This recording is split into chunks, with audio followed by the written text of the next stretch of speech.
From the bayou, to the beaches, to the border, college basketball is back in the Southland. You guys loose? Ready to go? Hey, biggest day of the year. You know why? Because it's right now. Let's go. Team on three. 1, 2, 3, team. Made up of schools from East Texas and Louisiana, the Southland Conference is quickly becoming the NCAA's #1 destination for mid-major hoops talent. We got one more segment to pick it up, okay, and change the narrative of this game. In my opinion, it's everybody versus Lamar, because I think we get everybody's best game. This season, 24 teams from 12 schools will vie for greatness. I think as a group, we're all connected. We're more of a family. Compared to last year, we should be even better this year. Let's go, come on, what are we waiting on? Christmas, it's not that time yet. On the women's side, the competition will be just as fierce. I just feel like with the team we have this year, we got surprises for everybody. The Southland is known for tenacious play and win-at-all-cost swagger. We just have some dogs. They want to play defense. We want to be physical. Players here fight for every scrap, every loose ball, every rebound. If we make it to the Sweet 16, I know everybody on my team, counting myself, life will change. And come March, the ultimate chance to be the NCAA's next David versus Goliath. This is Southland Hoops, the drive to win.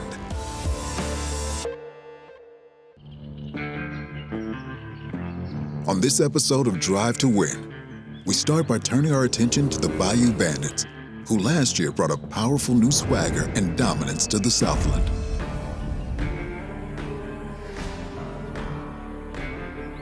Of course, we're talking about the defending men's basketball champions, McNeese, led by Coach Will Wade. Last season, in Wade's first as coach, they had the type of year most Southland teams only dream of.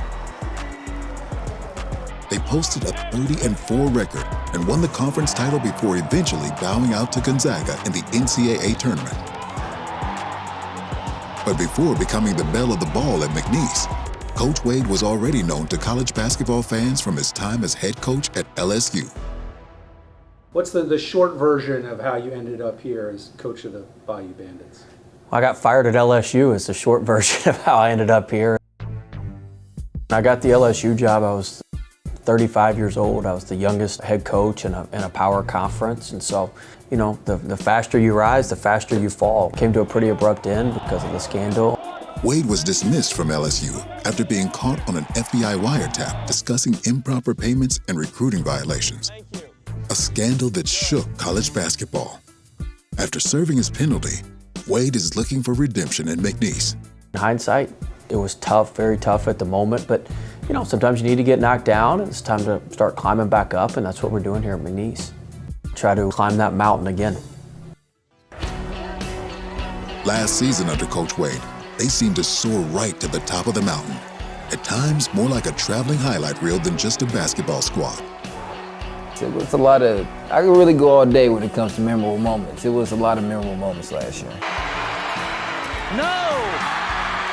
Rebound column! Layup missed! Shoemate the follow! A miracle for McNeese. Never expected to win 30 games. I promised 23 plus in the press conference, but I thought it was a byproduct of how we went about our business. The run included upsets over national powers VCU and Michigan. McNeese's breakout success shows what Southland basketball is capable of. In recent years, the talent level across the conference has vastly improved, making it one of the NCAA's new stars at the mid-major level. I'll never forget, you know, the conference championship game against Nichols and just how excited everybody was and everybody celebrating down on the court. I was really happy that our guys were able to seize that moment, and it was a really kind of a full circle moment. Championship is about consistency. It's hard to do. Proud of everybody in this room, man. Took everybody in here to make it happen.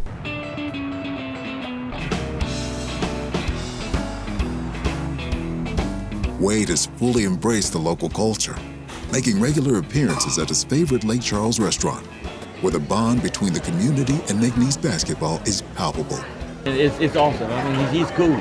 Improved Lake Charles 100%. Because I mean, he's very likable, and he's a very good coach, and we love him to death, really, truly. Yeah, I call him Mr. Basketball. I hope he'll be here for another 20 years, but I know he won't be. Probably not. What are some of his favorites? Oh, we had to keep the chili dog platter on the menu for him. That's his favorite. It's a tough, blue-collar, hard-working area, and I think the people here really related to our team. We were tough, we were blue-collar. We had a lot of guys on their second and third chances. I'm on my second chance. Yes, sir. Bullshit him too much. Huh? Don't bullshit him too much. I done that already, brother. I'll see you tonight. Okay, baby. Like most in the Southland Conference, the Stars on McNeese feel as if they were overlooked by Power 5 programs. They've been on a mission to prove the doubters wrong ever since. Take DJ Richards, the team's three-point specialist.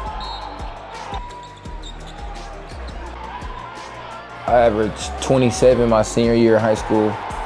Nobody came to me because I was a COVID baby. Coaches couldn't come watch me play, so they didn't want to risk it on me, so I had to go a whole other different route.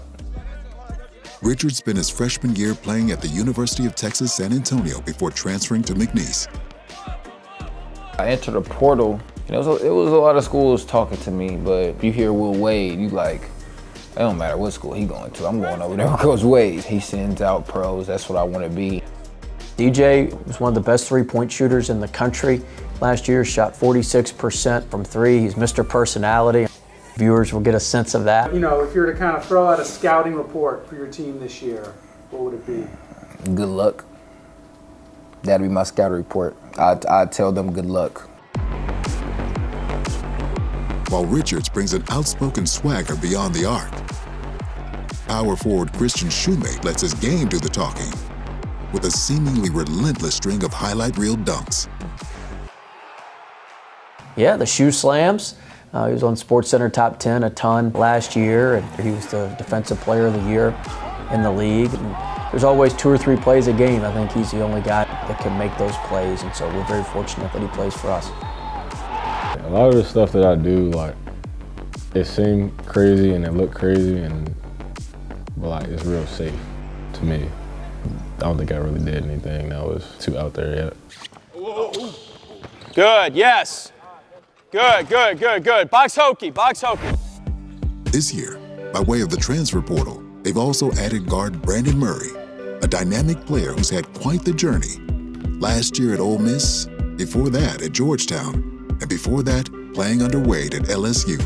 Had a lot of success as a freshman for us at LSU. Went to Georgetown, went to Ole Miss, and we were fortunate that he wanted to finish his career with us. He's a tough, defensive-minded guard. You know, he's going to bring an edge to our team we really need. It's not only just about basketball. It's like I've never been around a coach that taught you so many more life lessons than what it is than Coach Wade. When you start out in college, you're looking for the big, shiny stuff, and then as you go through college and you see how it is and you see how things go, I think you realize, hey, look, I want to be comfortable. I want to be somewhere where I feel comfortable, where I feel good about things. And I think that's what happens with Brandon, and it happens across our conference quite a bit. The team already looks to be in midseason form, perhaps thanks in part to a trip to El Salvador to play this offseason, where they got in some early bonding as a squad. We're the first Division I team to ever go to El Salvador, and it's a tremendous trip. Anytime that you're building a team, it's important that you spend time together. Unless you're all away like that, you can't recreate that time here in Lake Charles. I think, you know, the El Salvador trip put us ahead in terms of us coming together.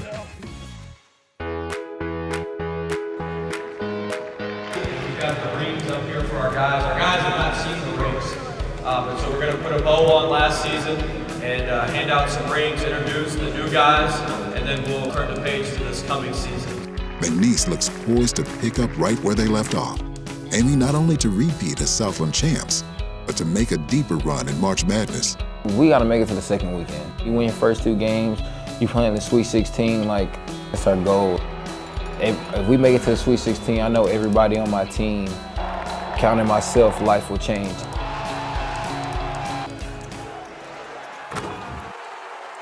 But the Bayou Bandits can't afford to get complacent.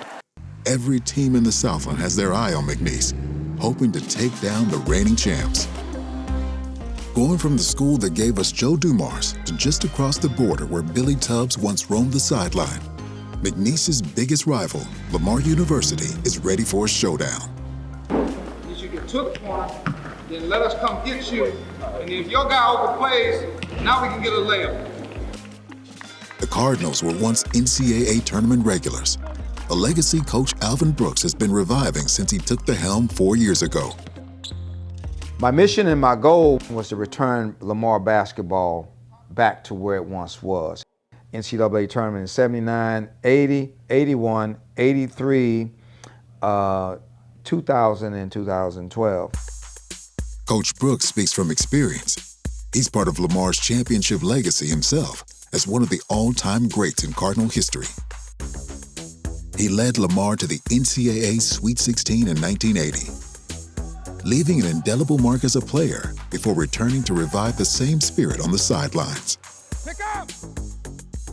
That's important because, for one, I tell them I sat right where you sat. I came in here as an unheralded guy. I sat where you are in a Lamar University jersey at a school that is not a Power 5. So I'm not just speaking like, oh, some fairy tale. You can actually win and get to the postseason. You can get to the tournament. You can get your degree. You can play professional ball as a Lamar student athlete. Like I'm you, right? On the snap of the ball, I'm screening for him. He's wrapping around, wrapped tight around me, sure man, and then I'm coming off screen right here, and I'm looking for the shot right here. Last year, the Lamar Cardinals had their best season in years. And this year, with several key stars returning, they're primed to make an even bigger impact. Cody Pennebaker, this is his 3rd year coming back. He's a rock-solid guy.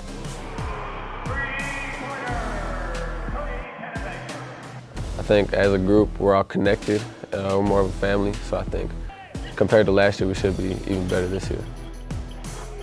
Adam Hamilton, this is his 3rd year. Adam is back, he's healthy now. He wasn't as healthy last year, but he's one of the better bigs in our league when he's healthy. I think this year we're even better than last year. And we got a lot of guys that are buying a lot more than last year. So I think that's what's us going up, win more games this year. He's one of the few true big guys in the league. Most people have smaller, mobile guys. I mean, he's huge. They can plant him at the rim and they throw the ball into him and play through him.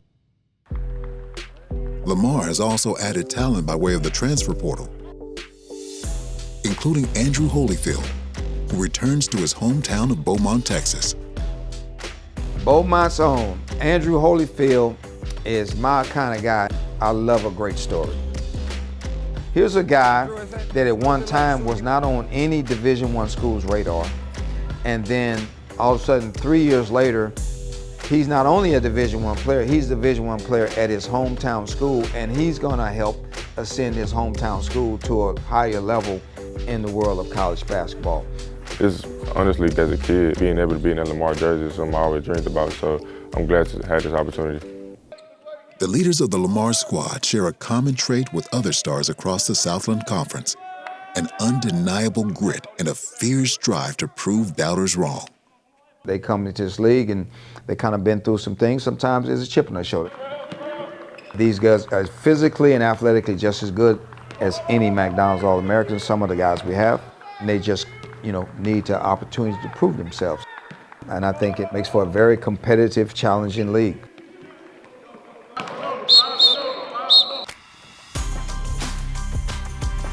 Speaking of having something to prove, let's turn to the Lamar women's team, led by last season's Southland Coach of the Year, Aqua Franklin. You're gonna feel like a Cardinal when you walk through here. Got a lot of graphics on the wall to represent who we are and what we're about. They dominated the conference, hosting a 17-1 record, and entered this year as one of the clear favorites, for good reason. This year's team, well, we return our 5 starters, and we have 9 seniors on the roster. I feel really, really good about that. Just trying to take one practice at a time, and then once we get to the games, one game at a time, never look ahead. Here we go, go Cash, hands, fly around, think that helped us out a lot, given that we went 17-1 last season. It was really hard to do. I still don't think that our young ladies understand what they did. Here at Lamar, we don't want to be just, a championship team. We want to be a championship program. Hey, come on, fly around. There's no perfect answer, fly around. Of course, they also want to win the conference championship, and they've fallen just short the past 2 years. Last year, they were upset in the finals of the Southland tournament by Texas A&M Corpus Christi. The Islanders are dancing. I thought our worst game that we played last year was that tournament game. We just came out really tight. We played not to lose instead of playing like ourselves. And we're putting ourselves in those situations right now as we go through practice. I'm making it very competitive. I'm putting us in different situations with our men's practice squad in hopes that we get back to that game and able to finish it out. So let's pick it up. All right, so we got one more segment. We've lost all three. We got one more segment to pick it up, okay, and change the narrative of this game. Everybody understand that? The Cardinals are led by their superstar center, Acacia Davis. Earning the Player of the Year honors as a junior, the league MVP is back and better than ever. I mean, you talk about someone who handles their business on and off the floor. You would never know she's, if you will, our best player, just because she just wants to be a part. She wants to do whatever it takes for the team to win. Off the court, she wants to be an anesthesiologist, so she's a 4.0 student. Can't ask for anything more, from her than to come out and continue to work. Feels like we're not done here. That's why a lot of people came back. We just haven't reached the end goal, which is the NCAA tournament. The Kobe to Davis's Shaq is her first team all-conference teammate, Sabria Dean, also returning to finish big. Even considering going anywhere else, that was never a part of my thought process. Unfinished business. This is something that I've taken a stair step. It's gotten a little bit better every year that I've been here, and I just want to get to the top. Sabria Dean, she is a gamer. Shot clock's going down, put the ball in her hand. She's gonna make something happen. Very in tune to who she is. Wrote a poetry book. It's called Growing Pains. Sometimes I could be just sitting there and words will just come to my head about certain situations, or like if I'm stressed, I'm going through something, I'm unsure, I just have to get it out that way. To be a student athlete, juggling, that's what we do. Struggling, that's part of it too. To be a student athlete is to be stressed over a grade. To be a student athlete is to be upset about how you played. Being a student athlete is finally earning a good test score. Being a student athlete is showcasing your talent on the floor. To be a student athlete is continuing to sharpen your mind. To be a student athlete is digging deep and seeing what you find. Ultimately, being a student athlete is building relationships and being part of a team. Being a student athlete is gaining your degree and living out your dream. Defense, let's communicate. Okay, we're gonna start off going with one. Once we get to 4 minutes, I'm gonna start calling two. Does that make sense? Yes. All right, communicate. While they are one of the biggest favorites this year, Coach Franklin can't kick the underdog mindset that has been ingrained in her since her playing days as a star at Texas A&M before being drafted into the WNBA. I'm a 5'3" point guard that have kind of beat the odds, And with that, you have to walk with a chip on your shoulder. So I've always had that as a player, now as a coach. I love it. I embrace it. It's hard. It's hard to play here. Everybody can't play here. So they come in with that mindset and knowing that. I mean, we sometimes feel like it's Lamar versus everybody. We get everybody's best game. And I think that every day we got to be on top of our A game. Here we go. Cardinals on 3, family on 6. 1, 2, 3. 4, 5, 6. The Texas-Louisiana State rivalry is red hot and returning back over the border to McNeese. Go! The women's team is looking to challenge Lamar despite a less than memorable season last year. Lynn Kennedy is undaunted, going into his 4th season as head coach. What are you in? Here's the thing, just be confident. Whatever the call is, you got to be confident with it, and then everyone's got to be in it. But we had a couple backside that were still playing too. Blue on D. Blue on D. McNeese women were once the Southland's dominant program, going to back-to-back NCAA tournaments in 2011 and 2012. And Kennedy has a history of turning around a struggling program at Portland State, so he knows it isn't always a quick fix.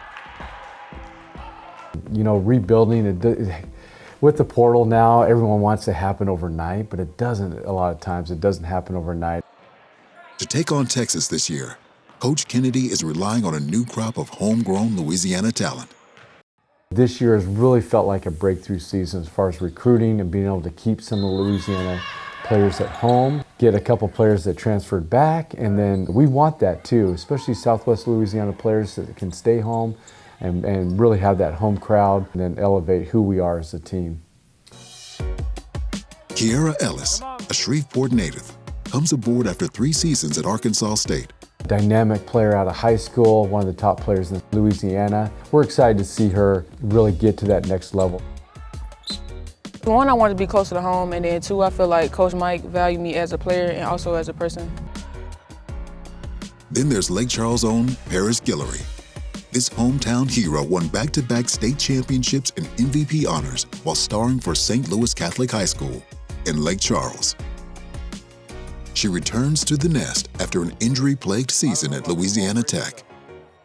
I've had 3 surgeries in less than a year, so it hasn't even been a year yet. It was tough mentally, physically, emotionally, all that. It took a real big toll on me. I remember crying to my parents every single day about it. I was going through it, but now I think I built some resilience from that, you know? I pushed through it, so I feel pretty strong now. That's why I came in here, like my home, I saw that they were doing bad last year. You know, I got a lot of sympathy for my hometown, so it's just like, let me go over there and help, you know? As a kid, Guillory remembers the winning ways of McNeese Cowgirls basketball. And Tyriel Williams, their new point guard and New Orleans native, wants to get them back there. You know, as a point guard, you want someone that's a leader, that people can listen to, but also she can lead by example. I just want to be a part of something big, something I want to bring back the winning ways of McNeese women's basketball. And we just have some dogs. Like they want to play defense. We want to be physical. The toughness is what I'm looking most forward to because our conference is very that gator skin, that gator skin conference. Everybody has tough skin. Gator skin toughness abounds in the Southland.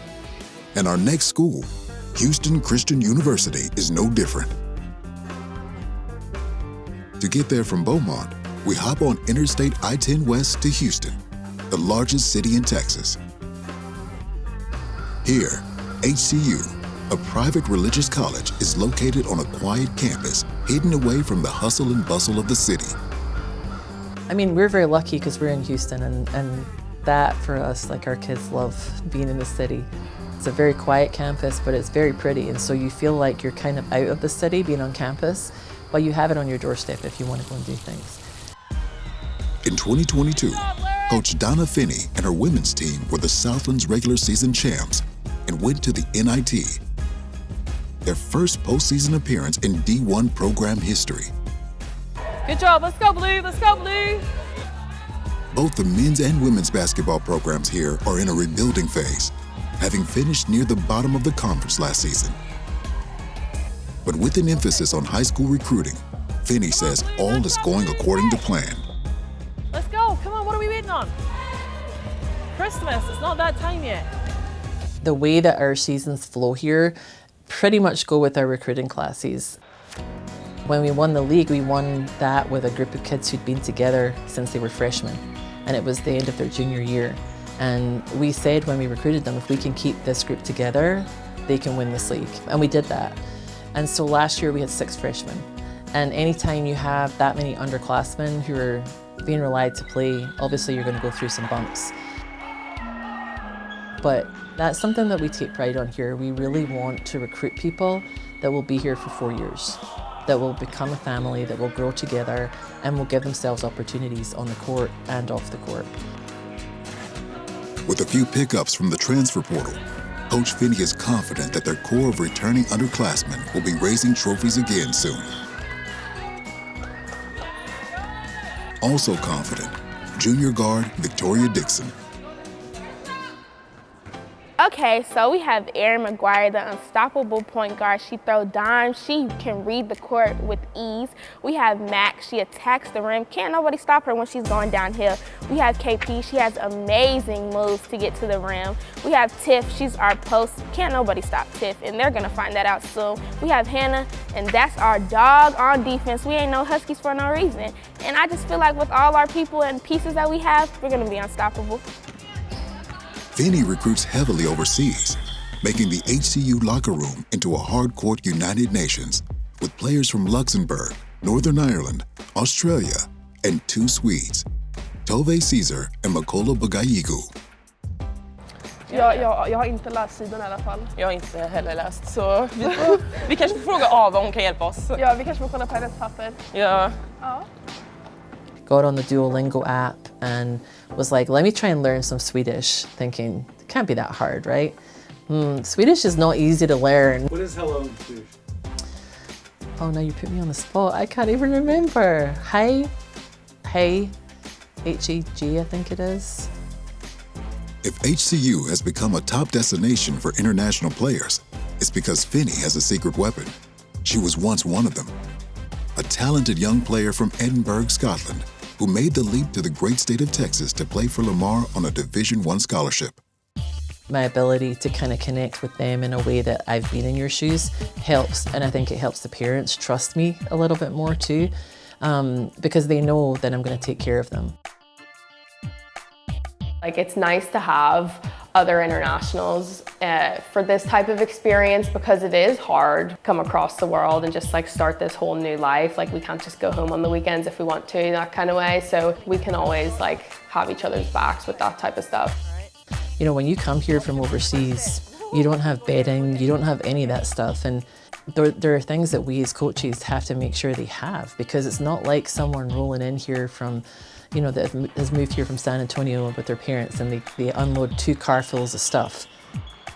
We recruit international kids because we understand them. Being here, like, you dealt with any, like, culture shock or homesickness? Absolutely, a big culture shock. Like, I never imagined like how living in Texas would be. The people are different, the food are different, the environment is different, but it's so fun. People here, especially in Houston, they're so nice here in Texas. I love it.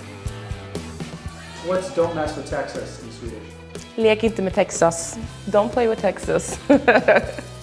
För oss, alltså ett spel för oss, för att vi är från Sverige typ. Jag vet inte, jag kommer ihåg att jag sa såhär, nej men ska vi ta ett spel som heter Australien? Eller hur? Aussie. Liksom såhär, Aussie. In addition to being a melting pot for international hoops talent, with its roots as a Baptist college, religion plays an important role on campus at HCU. A lot of people here are very like into their God-given faith, and also just being able to spread the word. Like, when you go outside, you'll just see somebody trying to pray over you or give you a scripture, and I just feel like it's a great environment to be around. Like, you just feel welcome and you just feel at home. The men's team at HCU gather regularly for Bible study. The discussions usually led by team captain and son of a preacher man, Pierce Basil. So thinking about that, like, if we know everything that God has, I'm an heir to. Felt like HCU was a good fit, like, spiritually. I love the spiritual aspect of it. My major is biblical studies, so I get to study something that I love and care about. Faith impacts from how you put your shirt on in the morning, like from that moment to Sunday service. It definitely affects our program. All right, bring it up, let's go, bring it up, come on, come on, come on, come on, come here. You guys loose, ready to go? Hey, biggest day of the year, you know why? Because it's right now, let's go. Team on 3, 1, 2, 3, team. I think we're we're Christian. Anybody that's a follower of Jesus is going to come to this school and they're going to feel an instant connection. The basketball community as a whole is pretty unreached with the gospel. Top to bottom, like, if you just look in the NBA, there's not a lot of dudes you see who are following Jesus. And so I think basketball is my vehicle to bring others towards him.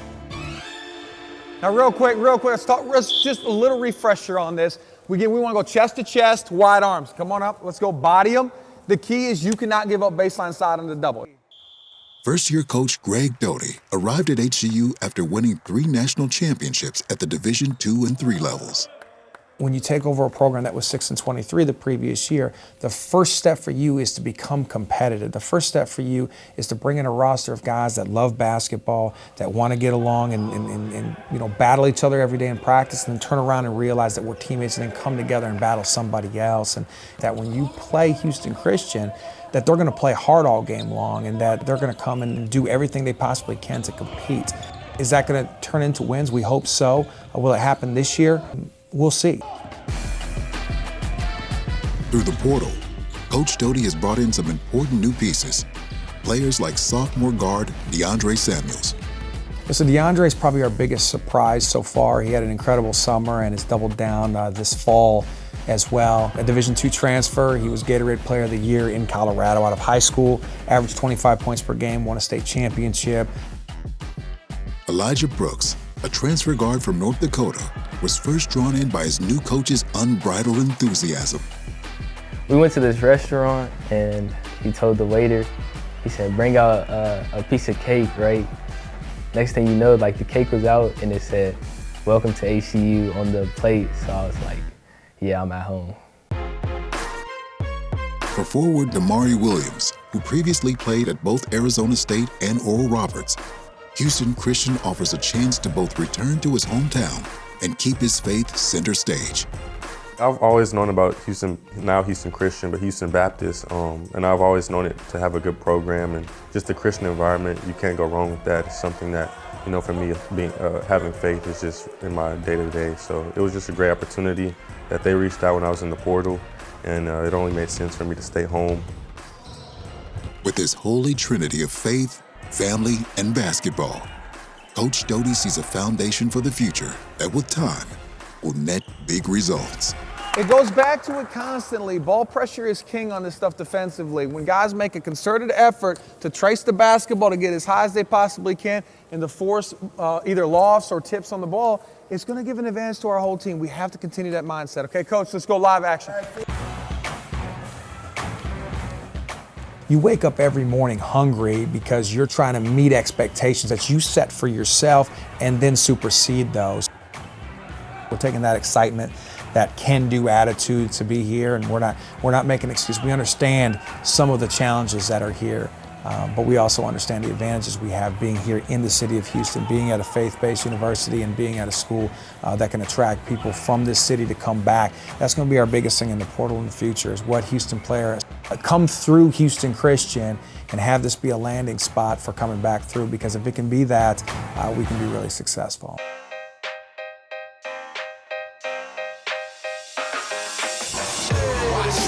They call me a ball player. Handle the rock, watch the crossfader. Look fresh, it's in your jeans. Don't judge that book cover me. They told me to stay up. I was blind looking down on the day of. It's true. I'm a boss player. Got game through the lane, it's a layup. I'm a player. You might Bibby, yeah, I'm Kobe Bryant with the fro. And the healthy Achilles, you swim with sharks, you 6 feet deep. I'm hungry as Charles Barkley, living a God body, you all sloppy. I make moves that they all copy. Veteran Steve, slicker than hair grease. How I don't dribble like AI, but still got a weak in the knees. I'm way up like Yao Ming, bow and praise the young king. I think it runs in the genes, and I'm made like jeans, relax fit. Fans see me and do backflips. Y'all like Shaq with that acting, but they don't let fakes be the captain. I bring the band now.